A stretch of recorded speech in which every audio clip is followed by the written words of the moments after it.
Hello, this is Jim Lane, the mayor of the city of Scottsdale. And I'm here today with Randy Grant, who's the director of planning and economic development here in the city of Scottsdale. He recently was directed by his boss, the city manager, to head up the city's recovery team here in Scottsdale. So it's another effort to let you know as we now proceed with an effort to follow through on the president and thus the state's plan on a three-phased approach of how we reopen our economy, thus a recovery. So I'm here with Randy. Welcome. It's great to have you here, Randy. Thank you so very much for taking some time to be with us and to talk to our citizens and our businesses here in the city of Scottsdale. Thank you, Mayor. My pleasure. Thank you for asking. You know, it's interesting when we think about it because obviously we're still in the midst of the COVID-19 contagion and our efforts to tamp down the curve as it was.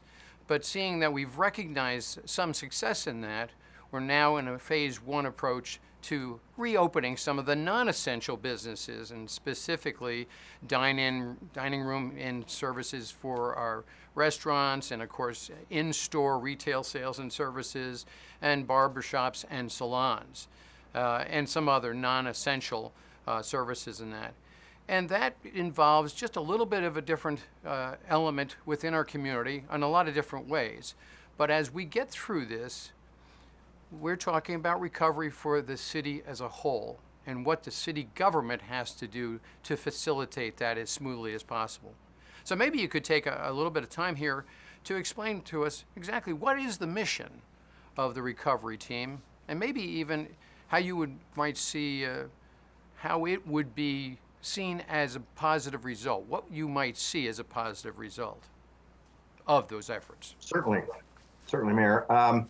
With traditional emergencies, whether they're floods or hurricanes or fires, you have an initial incident period, and then you have a period where you assess the damage and you define what it's going to take to recover from that damage.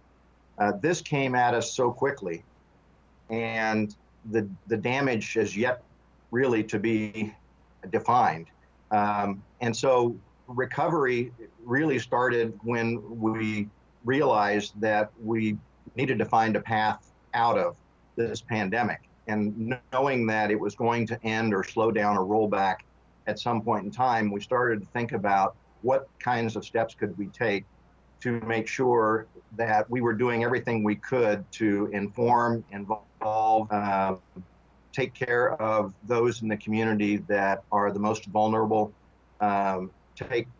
provide information and resources for people that might be newly unemployed, and to really assist in getting the economy back on track. It's not something that the city can just do, but we can create some steps to initiate a recovery process. And so that's what we've begun to do.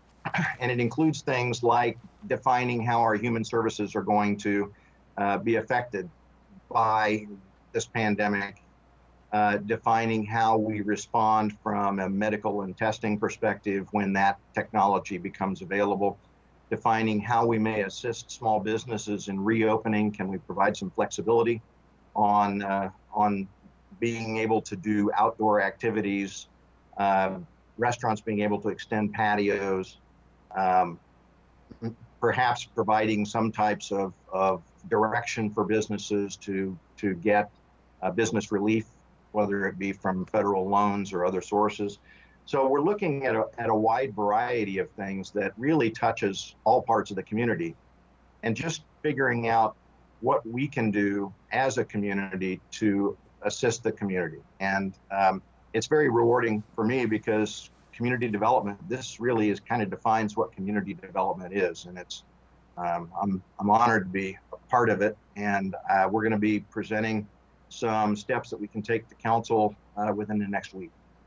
Well, that's nice to hear all the way around. And you know, it's interesting because it's only been a matter of a few weeks that you've been on this job. So kudos to as I said, you hit the ground running. And I think it's it's a credit to the entire staff and certainly under your leadership in this regard. So thanks very much for what you're doing there. You know, it's interesting. This is a much more complicated situation than most people might even recognize when you talk about this kind of thing. And I know that you're heading up on that team essentially five different departments. And what part that if I've got that right, Randy, you can always correct me if I've got that defined or maybe you're a little bit wrong. But it's five different departments. I'll use that as a start as far as that. And just to say that each of them play a different kind of role in some of this. And the reason I mention that is, you know, as they're lined out, obviously public safety is an important component, and community engagement, as you've just somewhat described just right there, and citizen development. Citizen development is an interesting way to put that because in this particular case, it's a development really of some thought with the citizens and some knowledge with the citizens as things do progress and we go back. You know, and of course there's budget and resources and community and city services, all of which are very important parts. I don't know exactly how this comes together individually with each individual agent, but public safety, and in a conversation I'll be having with the chief today, but in any case, is an interesting one in how they've had to change sort of their direction. And one of the things from the outset was a desire not to become oppressive with the guidance and the recommendations, and to try to really steer away as much as we could from being an enforcement upon people and sometimes imposing upon their civil liberties, and rather than to have a cooperation and an education and to solicit cooperation, I probably should say. So that's been an interesting development there. Any thoughts about how that may have been translated in some of your conversations on recovery? Certainly. This process has involved a lot of city departments, and what we've seen so far is it's going to probably change delivery of city services in some respects. For example, when we closed down One Civic, we started taking all digital submittals for plans and permits. That's worked fairly well. I mean, it's worked really well. We may see an extension of that in the future where paper plans just become somewhat of a past art.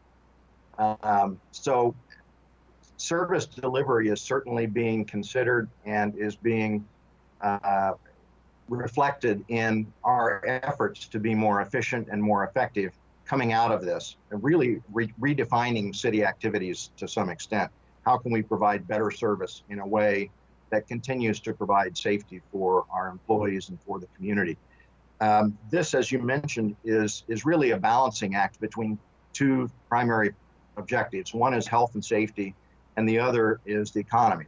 And we want to do everything we can to provide the highest level of safety for our citizens and our employees with the technology that we have.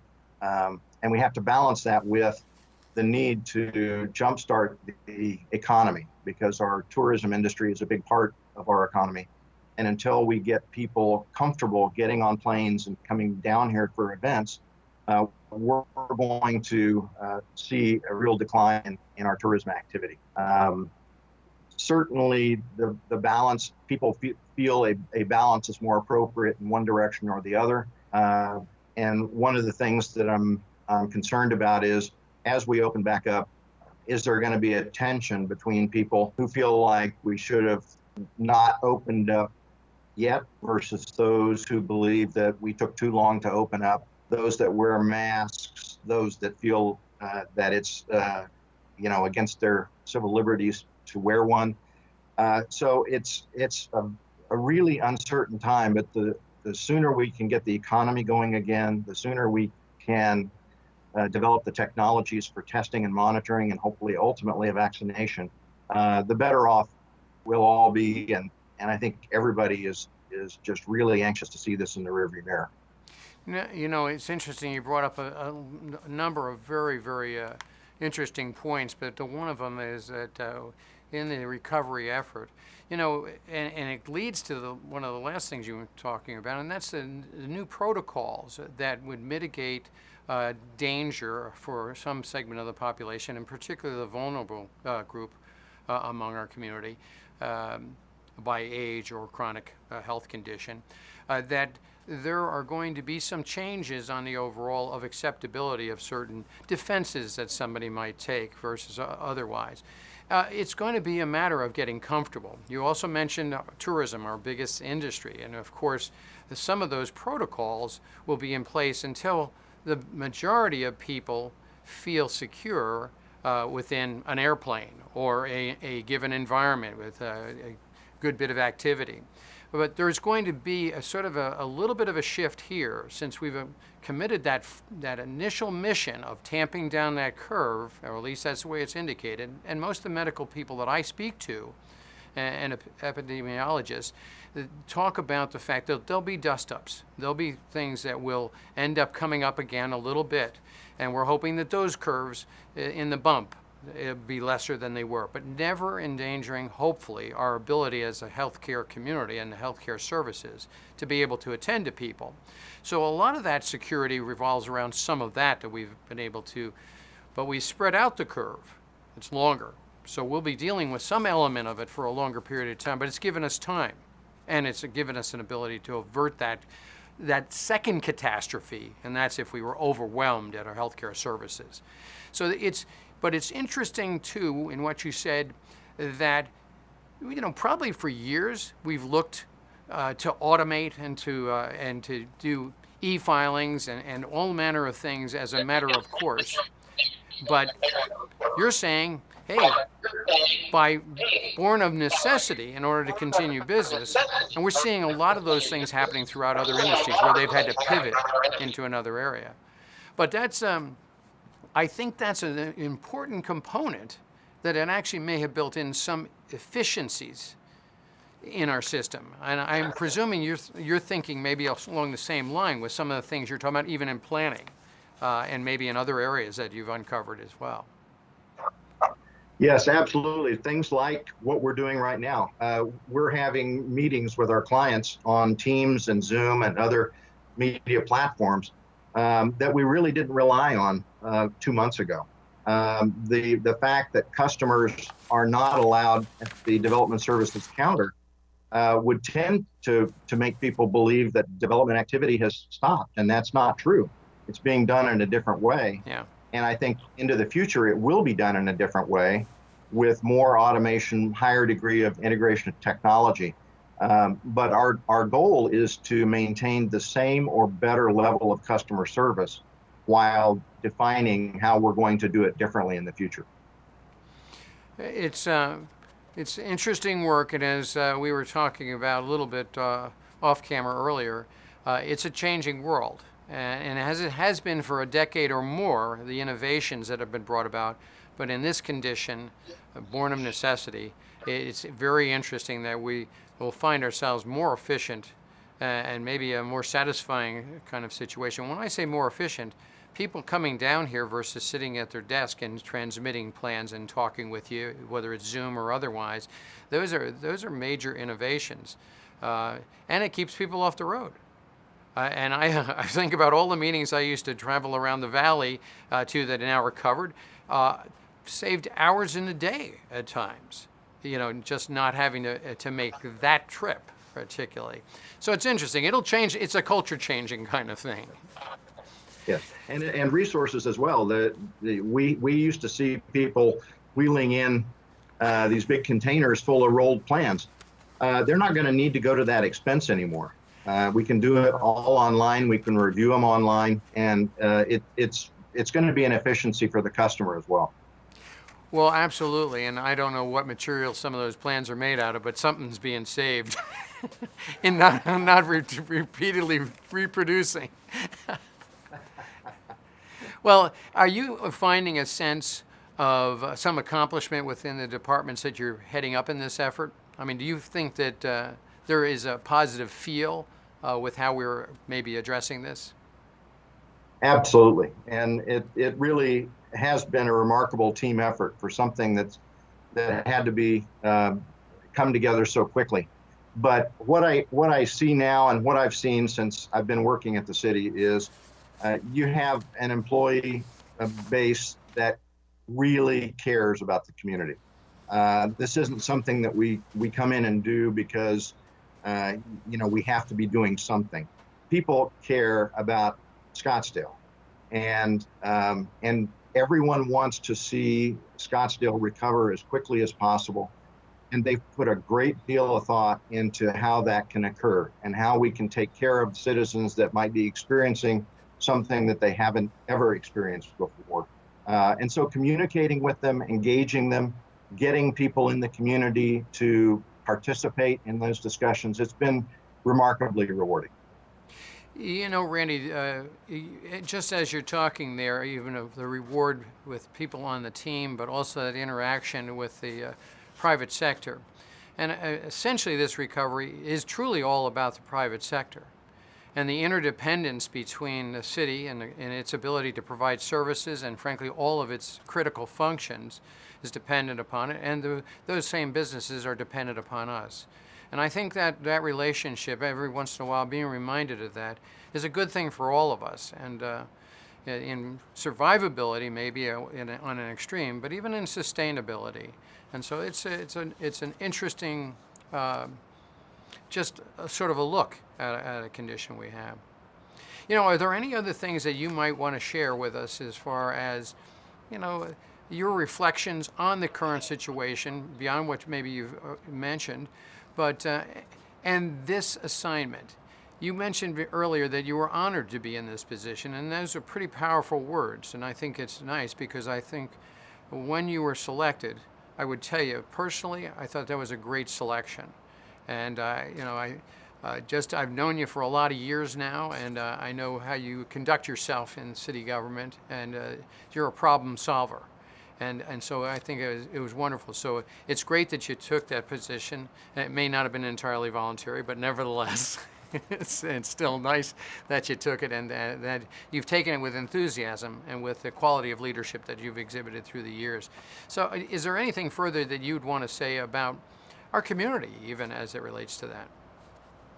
Well, yes, and again, I'm just so proud to be a part of this community. I'm here. I feel very strongly about it, and the one thing that I would say is that I hope people in this opening up process and in the process of taking care of each other, that we have compassion and patience and tolerance for people that may see things differently than we do as individuals, in how they're conducting themselves, what safety precautions are being required, the fact that you maybe have to stand in line at a big box retailer to get in. But those kind of things, with the summer heat coming on and with people feeling isolated and being trapped indoors for this period of time, that can bring out a lot of angst among people. And I just hope that we show the kind of community that we are, and be patient and tolerant of other people, and help each other get through this. Well, I'm with you as far as that's concerned.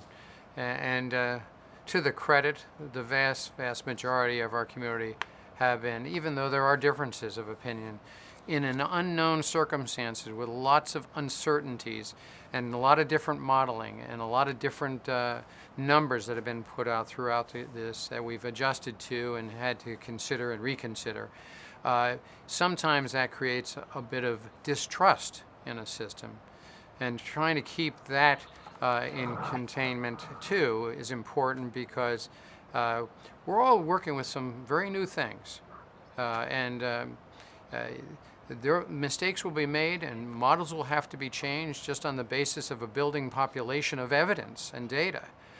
So sometimes it was inadequate information, sometimes it was bad information, sometimes it may have even been false information on the front end. But nevertheless, as we adjust to that and develop a path, if we stay together on it, don't get too distractive, generally speaking, that's the best way to get it accomplished ultimately. So I want to thank you again, Randy. Thanks so very much for being here with us and communicating to our citizens what you're all doing, what the city staff is doing in this regard.